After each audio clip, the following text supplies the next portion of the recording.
Isang nakakapinsalang suntok sa mukha ng kalaban ang naging agarang tugon niya sa traidor na pag-atake. Ang mabilis na kontra-atake ni Hajun gamit ang isang kahoy na espada ay nagtapos sa dramatikong sandali ng duelo.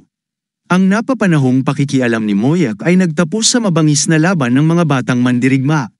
Sa kasagsagan ng tensyon, napilitang aminin ni Moyong-tak na ang ganitong klaseng pag-uugali ay karaniwan sa kanilang edad. Ang biglang pagtigil ng laban ay nagdulot ng halo-halong damdamin kay Mong-tak. Sa isang banda, nauunawaan niya ang pangangailangang ihinto ang labis na init ng sitwasyon, sa kabilang banda, pinagsisihan niya ang kawalan ng pagkakataong makita ang tunay na nagwagi. Gamit ang distant whisper technique, ipinahayag ng nakatatandang kapatid ang kanyang matinding pagkadismaya sa ginawa ni Moyong-tak sa laban. Ang nasayang na pagkakataon at ang kahihiyan na idinulot nito sa pamilya ang pangunahing mga akusasyon laban kay Moyong-tak mula sa kanyang nakatatandang kapatid. Ang mahigpit na pagsaway ni Bakigang sa kanyang nakababatang kapatid dahil sa pagkawala ng konsentrasyon sa gitna ng labanan ay tila isang mahalagang aral para sa umaasang maging mandirigma. Ang tunay na pag-aalala ni Hajun para sa kalusugan ng kanyang nakatatandang kapatid dahil sa dugo ay sinalubong ng isang matatag na utos na huwag gawing dahilan yun ng kanyang kawalan ng pansin. Ang kalmado ni Higang sa regular niyang pagdurugo at ang pakiusap na huwag gawing dramatiko ang sitwasyon ay nagbigay diin sa kanyang matibay na saloobin. Natulungan ni Muna na kumalma ang sitwasyon kahit na nagulat siya sa matibay na ugnayan ng magkapatid kahit pa sa gitna ng kanilang alitan. Ang kasiyahan ni Bakigang sa kinalabasan ng laban, batay sa paniniwala sa tagumpay ni Bak Hajun, ay nagdulot ng tunay na pagkalito kay Moyong-tak. Ang kumpiyansa ni Higang sa hindi maiiwasang tagumpay ng kanyang nakababatang kapatid kung nagpatuloy ang laban ay nakabatay sa malapit na pagmamasid niya sa sagupaan. Ang pagbanggit ni Moak tungkol sa pagkakaroon ng malusog na kompetitibong espiritu ay sinabayan ng alok na tulungan ang kanyang kapatid na bumangon upang patunayan ang kanyang kahusayan sa labanan. Isang biglaang matinding kirot sa binti ang naramdaman ni Moyong-tak nang subukan niyang tumayo, na nagpakita ng bisa ng nakatagong teknik ng kanyang kalaban. Ang mahinaong paliwanag ni Bak Higang tungkol sa Meridian Cloud Dragon Sailing Technique ang nagbunyag ng totoong dahilan ng sakit sa binti ni Moyong-tak. Ang eksaktong pagtama ni Bak Hajun sa pressure point sa binti ng kalaban ay nagsiguro ng ilang oras ng discomfort at hindi maiiwasang pagkatalo ni Moyong-tak. Ang taos-pusong pagkagulat ni Moyong-tak sa kakayahan ng pisikal na mahina si Bak Higang na mapansin ang mga detalye ng teknik pangmilitar na hindi niya napansin ay naghayag ng lumalalim na respeto niya para kay Higang. Ang autoritatibong kumpirmasyon ni Nunggan sa obserbasyon ng paggamit ng sopistikadong teknolohiya ay nagdagdag ng bigat sa mga sinabi ni Higang. Ang diplomatikong pag-amin ni Moyong-tak sa mas mataas na kakayahan ni Bak Higang sa pagmamasid ay sinamahan ng magiliw na tawa upang maibsan ang tensyon. Ang nakatagong kagalakan ng guro na may alam sa kanyang payo kay Bak Hajun, at ang tiwala ni Nungjun sa imposibilidad ng tagumpay ni Moyong-tak, ay naghayag ng tunay na kalagayan ng sitwasyon. Ang maingat na pag-aaral ni Jin Liang kay Bak Higang ay naputol ng isang di inaasahang pagtatapat. Ang kusang loob na deklarasyon ni Bak Mua tungkol sa kanyang simpatsya para kay Higang ay naging tila isang nakakagulat na revelasyon para sa lahat ng naroroon. Ang hapunan ng gaya ay nagtipon sa lahat ng kalahok sa iisang mesa, na lumikha ng isang pagkakataon para sa mga bagong kaganapan. Ang taos-pusong papuri ni Moyong-tak para sa kakayahan ng chef ng angka ng Bak ay sinundan ng masayang paliwanag tungkol sa pagkuha ng tanyag na chef mula sa Beijing. Ang maingat na payo ng guro tungkol sa mapanlinlang na kalikasan ng pamilya mo ay sinabayan ng mariing rekomendasyon na manatiling maingat sa pakikitungo sa kanila. Ang di inaasahang alok ni Bak Mua na subukan ng karne ay ikinagulat ni Bak Higang, na nagdulot ng kanyang kalituhan dahil sa hindi pangkaraniwang atensyon. Ang paliwanag ni Bak Mua tungkol sa hita ng manok ay nagbigay linaw at nagpasimple sa sitwasyon. Ang kagustuhang mapanatili ang inaasahang pamantayan ng kagandahang asal ang nagtulak kay Higang na tanggapin ang alok mula sa kamay ng dalaga. Ang taos-pusong papuri para sa lasa ng pagkain ay nagdulot ng mga nagulat na tingin mula sa lahat ng naroroon, habang ang Sacred Blade ay tahimik na tumawa sa sitwasyon. Ang nahihiyang pakiusap ni Higang na itigil ang pagpapakain sa kanya ay sinamahan ng magalang na pahayag tungkol sa kanyang kakayahang kumain ng mag-isa. Ang malakas na pahayag ni Moyong-tak tungkol sa kawalan ng pagkalalaki ni Bak Higang ay tila isang hayagang insulto. Ang matalinong tugon ni Bak Higang na itinuro ang inggit at kawalang galang ni Moyong Tak ay sinamahan ng pakiusap na huwag ipahiya ang kanyang nakatatandang kapatid dahil sa masamang pag-uugali. Ang lohikal na paliwanag ni Higang tungkol sa kahalagahan ng paggalang sa mga nakatatanda ay nagbigay diin sa kakulangan ng tamang respeto ni Moyong Tak para sa kanyang nakababatang kapatid. Ang hindi matagumpay na tangkang ipasa ang sisi kay Bak Ha-jun ay sinalubong ng matatag na pagkilala sa tama ni Bak Higang mula sa nakatatandang Mon. Ang nahihiyang paghingi ng tawad ni Moyong Tak ay sinamahan ng magiliw na pakiusap ng guro na tigilan ang pagpapanatili ng tensyon sa mga kabataan. Ang maingat na pagmamasid ni Bak Higang sa kilos ng kanyang nakatatandang kapatid na si Moyong Tak ay nagdulot ng matinding reaksyon mula sa mga naroroon. Ang dakilang reputasyon ng mandirigmang si Moyong Tak, ang pinakamatandang anak ng patriarka ng angkan ng Mo, ay nakabatay sa kanyang kahusayan sa Star Cloud Blade Technique. Ang palabas na pagiging magiliw at ngiti ng maestro ay nagtatago ng kanyang tunay na katusuhan at malupit na kalikasan. Ang mga lihim na talaan ng sekta na ipinakita kay Bak Higang ay nagbunyag ng mapanganib na kalikasan ng tao na nangangailangan ng patuloy na pagbabantay sa kanyang presensya. Ang misteryosong ngiti ni Moyong Tak ay nagtatago ng kanyang tunay na iniisip at layunin na iniiwan ng mga nasa paligid niya sa kawalang alam. Ang payo ng Sacred Blade na ituon ng pansin sa pagkain ay sumalungat sa interesadong atensyon ni Bak Higang kay Jin Leong, isang estudyante mula sa Chunaram. Nagkaroon ng tahimik na pagkilala ng mutual na interes sa pamamagitan ng palitan ng masusing mga sulyap sa pagitan ng dalawang kabataan. Sa isang panggabing usapan sa pribadong silid, naibahagi ni Bak Mua ang kanyang paghanga sa pagkakakilala sa patriarka ng angkan. Ang di inaasahang simpatsya ni Bak Mua kay Moyong Tak ay ikinagulat ni Jin Leong na naalala ang kanilang nakaraang hindi pagkakaunawaan. Ang layunin at patas na pagtatasa ni Bak Mua ay itinuro na ang potensyal ni Moyong Tak ay nawala dahil sa sobrang pag-aalala noong laban. Ang tiwala niyang pahayag na kaya niyang talunin ng parehong sina Moyong Tak at Bak Ha-jun ay nagpakita ng mataas na kumpiyansa sa sarili. Ang natural na hangarin ni Bak Mua na sumali sa angkan ng Bak ay bunga ng kanyang pambihirang kakayahan at diwa ng pakikipaglaban.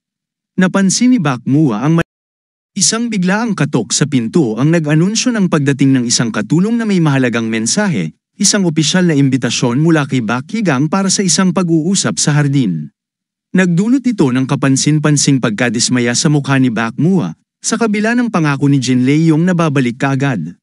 Ang matatag na paniniwala ni Jin Leong na walang romantikong interes si Bak Higang sa kanya ay tila isang pagtatangkang pakalmeyan ng kanyang kaibigan. Ang maingat na paghahanda para sa pag-uusap at ang pangangailangang pakalmeyan ang nag-aalalang si Bak Mua ay nangangailangan ng karagdagang oras bago umalis. Ang panloob na ginhawa ni Jin Leong na hindi sinamahan ni Bak Mua ay nagbigay daan upang ituon niya ang pansin sa nalalapit na pag-uusap. Isang kaakit-akit na tanawin ang bumungad kay Jin Leong, nakatayo si Bak Higang sa isang tulay, tahimik na pinagmamasdan ang ibabaw ng tubig sa lawa. Ang anyo at kilos ni Bak Higang ay mas kahawig ng isang sopistikadong kabataang intelektual kaysa tagapagmana ng isang mandirigmang angkan. Ang taos-pusong paghingi ng tawad ni Jin Leong para sa kanilang unang pagkikita ay sinalubong ng mapagbigay na pagpapatawad mula kay Bak Higang. Ang diretsyong tanong tungkol sa dahilan ng pagmamatsyag ay napalitan ng interes sa isang misteryosong pulse heiress na tumutugon sa mystical na enerhiya. Ang paliwanag tungkol sa nasirang pulse heiress ay sinamahan ng tunay na pagkalito ni Jin Leong sa dahilan ng reaksyon nito kay Bak Higang. Ang kalmadong palagay ni Bak Higang na siya ang pinagmumula ng mystical na enerhiya ay ikinagulat ng dalaga. Ang demonstrasyon ng misteryosong kwintas ay sinabayan ng paliwanag tungkol sa mga natatanging katangian nito. Ang mahalagang revelasyon ng koneksyon ng kwintas sa Sacred Blade of Immortality ay nagbigay ng espesyal na kahalagahan sa kanilang pag-uusap. Ang agarang pagkilala ni Jin Leong sa relikyang yun ay nagdala ng tuwa sa Sacred Blade, na matagal nang inaasahan ang kanyang gulat na reaksyon. Ang awkward na paliwanag ni Jin Leong na ang kwintas ay pag-aari ng Sacred Blade of Immortality ay nagbigay ng mas malalim na kahulugan sa kanilang usapan, habang binanggit niya na marami mula sa Chunaram ang naniniwala. Kung ipapakita mo ang kwintas na ito sa sinuman, tiyak na magbibigay ang may-ari ng anumang serbisyo, bagaman siya mismo ay hindi pa nakarinig ng ganitong bagay.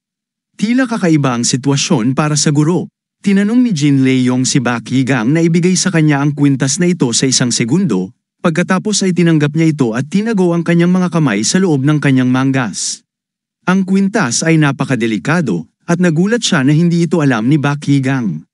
Agad siyang nagtanong kung anong uri ng panganib ang tinutukoy nila. Ipinaliwanag ng dalaga na ang kwintas ay puno ng pinakamalakas na golden energy at kung isusuot ito ng matagal, mabilis na magsasawa ang katawan mula sa mapaminsalang daloy ng golden chi at maaari ka pang maguluhan sa pagtitig dito.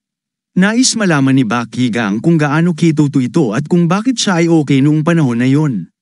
Naunawaan ni Jin Leong na ito ang pangunahing kakaibang bagay.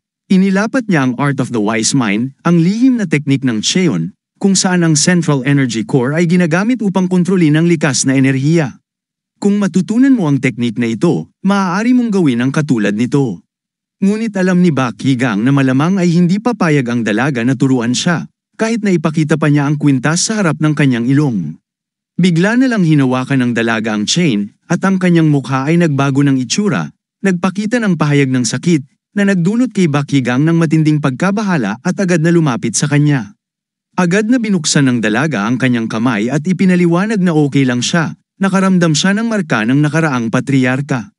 Tama si Bak Higang, nagawa niyang suplen ang golden chi, kaya maaari na niyang isuot ang kwintas at gamitin ang tunay nitong mga kapangyarihan.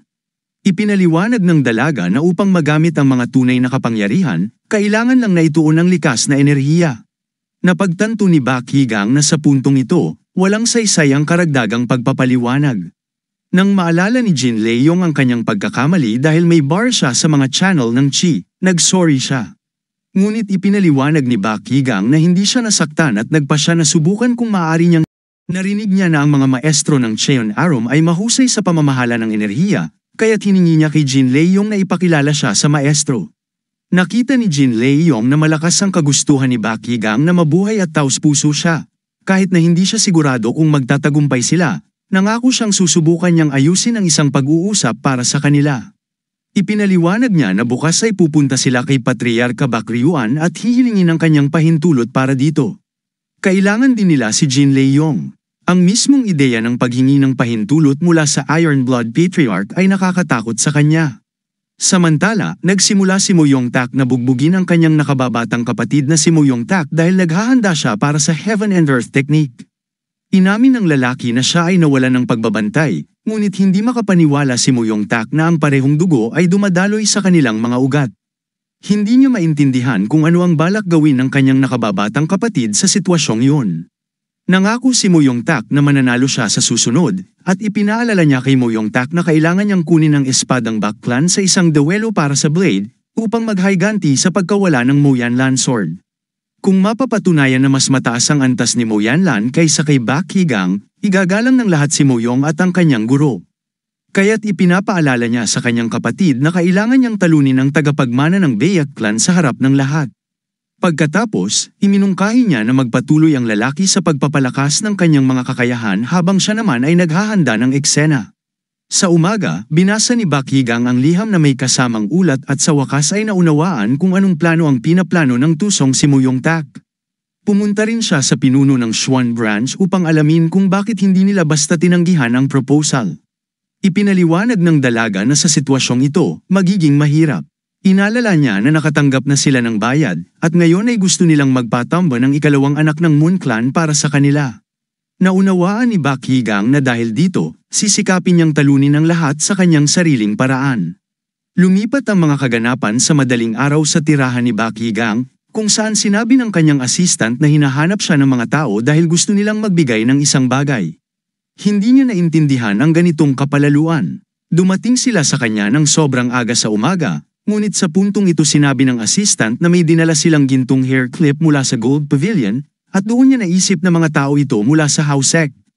Kaya't nagsimula siyang maghanda. Agad niyang nakatagpo si Django na bumati sa kanya. Pagkatapos nito, pinabalik ni Bak Higang ang mga gwardya at ipinaliwanag na nais niyang makipag-usap tungkol sa kanyang matandang kakilala at pinaalis ang mga ito upang hindi nila marinig ang kanilang usapan. Pagkatapos nilang lumayo ng sapat, hindi naintindihan ni Bak Higang kung talagang nawala na ba ng isip si Django. Sinimulan niyang hanapin ito ngunit agad na nag-apologize si Django at pagkatapos ay pumasok ang isang babae sa kanilang usapan. Ipinakilala niya ang sarili bilang si Gum Ha, ang bagong manager ng Hao Branch. Pinilit niyang tumawag ng isang bagong master dahil maaaring nasa panganib siya. Kamakailan lang ay nakatanggap sila ng isang kontrata at ang may akda nito ay malinaw na may hindi magandang intensyon kay Bakigang. Inimbitahan siya nitong basahin, ngunit hindi naniwala si Bakigang na bigla na lang nagdesisyon si Gomha na ipagtanggol siya. Ipinaliwanag lamang niya na sila ay mga mercenary, ngunit mayroon din silang mga prinsipyo. Mahalaga para sa kanila na magpakita ng kabutihang loob. Kaya't hiniling ni Gomha kay Bakigang na huwag pagdudahan ang kabutihan ng kanilang intensyon, at kung totoo man na siya ay nasa panganib, mabuting tingnan ang request na ito. Nang basahin niya ang request, nakita niyang nagmula ito kay Moyong, na nais magdaos ng isang salo-salo sa loob ng isang buwan sa ika-4 na palapag ng Golden Pavilion para sa humigit kumulang 30 panauhin, na may pagkain at inumin na may matapang na aroma. Sa gitna ng hall, inaasahang magkakaroon ng duwelo sa pagitan ni Moyong Tak at ni Bakhajan. Nagulat si Bakigang na si Moyong ay sobrang kumpiyansa na mananalo ang kanyang kapatid, ngunit ipinaliwanag ni Junggo na ilang araw na ang nakalilipas, nahuli ng isa sa kanilang mga especially iya si Moyong na bumibili ng isang partikular na gamot na tinatawag na Rose Shiny Powder. At base sa menu, plano niyang iwiwisik ang pulbos na ito kay Bakhajan. Lumipat ang mga kaganapan sa kasalukuyang oras sa tirahan ni Baek Rusan, na nagulat nang malaman na nais makipagkita ni Bakigang sa leader. Pinansin ni Bakigang ang tsaa at tiyak niyang naramdaman ang aconite, canela, at eider doon, at naisip na marahil ay may kasamang pampalubag loob ang inumin. Nalaman niyang malamang na mas masama ang pakiramdam ng kanyang ama, kaya't nagmamadali siyang maghanap ng tagapagmana. Ipinagbawal ni Bayuson kay Bakigang na makipagkita sa leader, at hindi naiintindihan ni Bakigang kung bakit. Hindi siya pupunta para maglibang, kundi upang magpagaling. Ngunit ipinaliwanag ni Baek Rusan na malamig ang panahon at malayo sila, kaya't hindi na kailangang sayangin pa ang oras. Dumating si Jin Liang at ipinaliwanag na alam ng kanilang leader ang lahat tungkol sa enerhiya at tiwala siya na matutulungan nito si Bakigang. Ngunit pinutol ni Baek Rusan ang kanyang pagsasalita at sinabi na siya ay isang mag-aaral lamang, kaya't hindi niya dapat paniwalaan na may halaga ang kanyang mga sinabi. Nauunawaan ni Bakigang ang kanyang ama, na anuman ang kanyang pagsisikap, ay hindi makahanap ng lunas para sa kanyang karamdaman.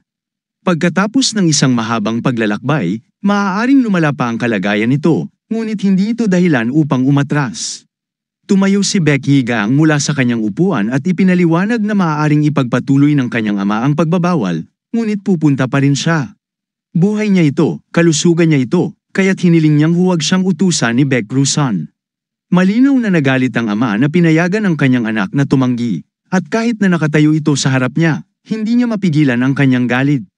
Sa puntong yun, malinaw na naramdaman ni Jin Liang ang enerhiya ng puot na naramdaman niya noong nakaraang pagkakataon.